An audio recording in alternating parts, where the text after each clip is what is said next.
Brigitte Lahaie, Sud Radio, le sexe au conseil. Bien, je vais vous parler de l'égoïsme partagé. C'est un hommage que je rends à Sylvain Mimoun, parce que c'est une phrase de Sylvain Mimoun. Je crois même qu'il a un livre qu'il a écrit qui s'appelle l'égoïsme partagé. En fait, c'est très intéressant parce que c'est quand même la meilleure manière d'augmenter son plaisir durant l'acte sexuel. Tom Conan. Mais D'accord. oui, Je ne savais pas. je vais vous expliquer ça. En fait, lorsqu'on est à l'écoute de ces sensations, on a forcément une montée du plaisir et de la jouissance.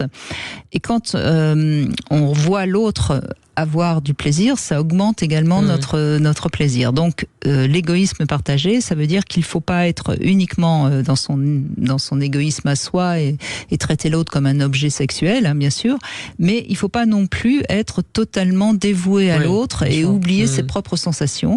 Et c'est ça que ça veut dire l'égoïsme partagé. Il faut apprendre donc à être égoïste et réceptif. Et puis je rappelle toujours que coït, ça veut dire aller ensemble. Hein, donc il faut en effet être diapason, tant dans le donner que le recevoir.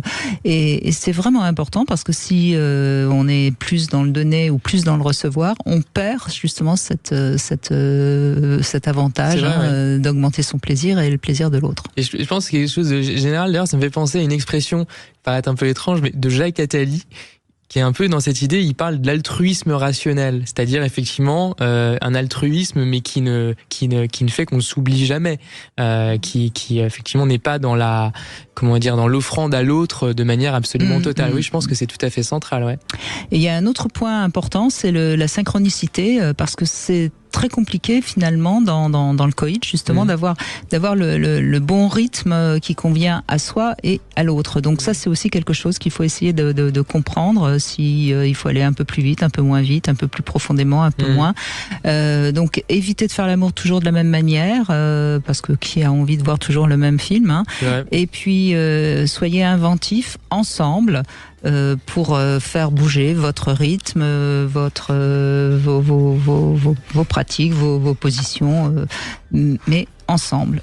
Voilà On peut conseiller d'acheter un Kama Sutra, je ne sais pas, ce genre de choses. On m'a parfois offert ce genre de livre, je reconnais que je suis parfois un peu perdu.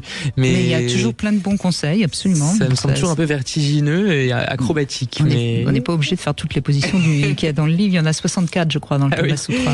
Donc